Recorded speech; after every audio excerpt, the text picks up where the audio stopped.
last Monday. I joined the board because my daughter had been involved in the Team Medf0rd film projects that were sponsored by TV3 and were directed by Don Natalia. I have to say that that was probably one of the most positive experiences my kids have had with any entity in the city. My daughter participated in 2 or 3 movies that were a wonderful experience for her. Both my wife and I feel that Dawn is an extremely talented director and had done wonderful work with the kids. And I can't really say anything but just great things about the work that she did and that aspect of TV3. I think it was wonderful. Unfortunately, there is another side to TV3 that is not quite as wonderful. And I'll just kind of allude to my first board meeting when I was actually invited down to join the board, essentially. I did a little research on policies and procedures in the station and listened to and read a lot of the email transactions going back and forth on the Medford Mass Yahoo group. And there were some allegations of censorship at the station, which I thought sounded crazy and unbelievable to me. But when I actually started to read the policies and procedures of the station, I learned, in fact, that written into the policies and procedures was a clause that actually censored people from contributing to the station if certain criteria were met. It had something to do with the fact that if any band member of the station's name appeared in a production submitted by another member of the station, they wouldn't play that production unless the member's name was removed from the production, which I thought was, completely against all of the principles of public access as I had come to learn them, and was quite offended by it. And prior to accepting a position on the board, I demanded that that particular clause or policy be removed from the policies and procedures. And during the discussion of why that should be removed, Frank Polari, the board president, told me, you don't have to worry about that, Vince. That only applies to 2 people, which I found to be completely shocking. And I got really angry, and there were some harsh words around that, but eventually they did remove that from their policies. But it left me with a real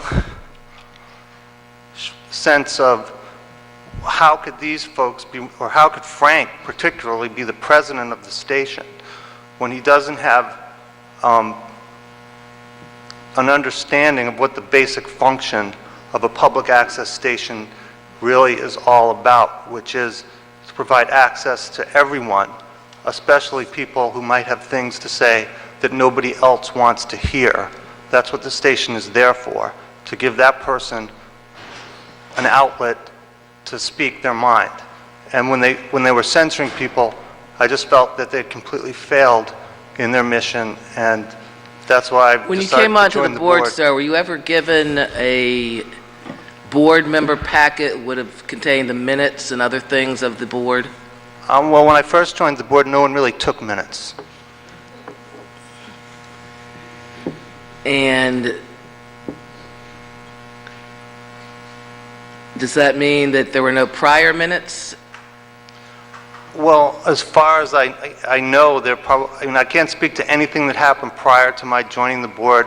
In January, did someone take minutes of 2008? For the first meeting, I don't believe anyone took minutes for that meeting. February?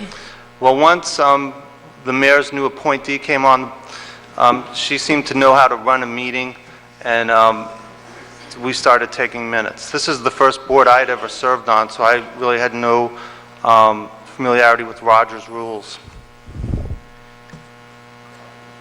When you attended meetings in January, how many board members were present for these meetings? Oh, there were probably maybe 8 to 10.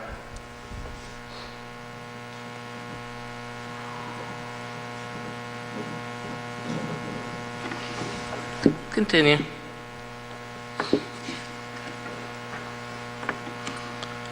Well, that's mainly what I have to say. One of the things I'd just like to remark is that I've noticed that most of the time that we spend on the board meetings are consumed with either planning for this hearing or discussing ways to respond to the critics of the station. We don't really spend a lot of time talking about much else. In fact, I had requested after a while that we try to limit the discussion of how to handle critics to maybe less than an hour if we could. But many of our meetings would be, entirely devoted to responding to the critics of the station.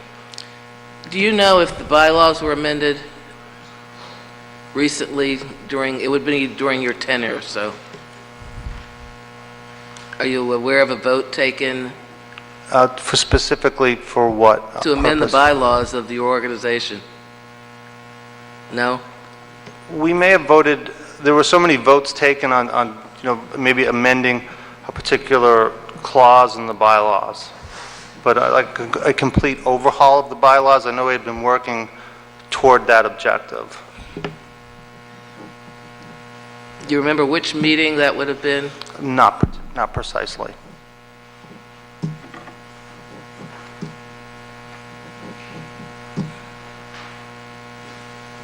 Okay, if you don't have anything else, you may be seated. Okay, thank you.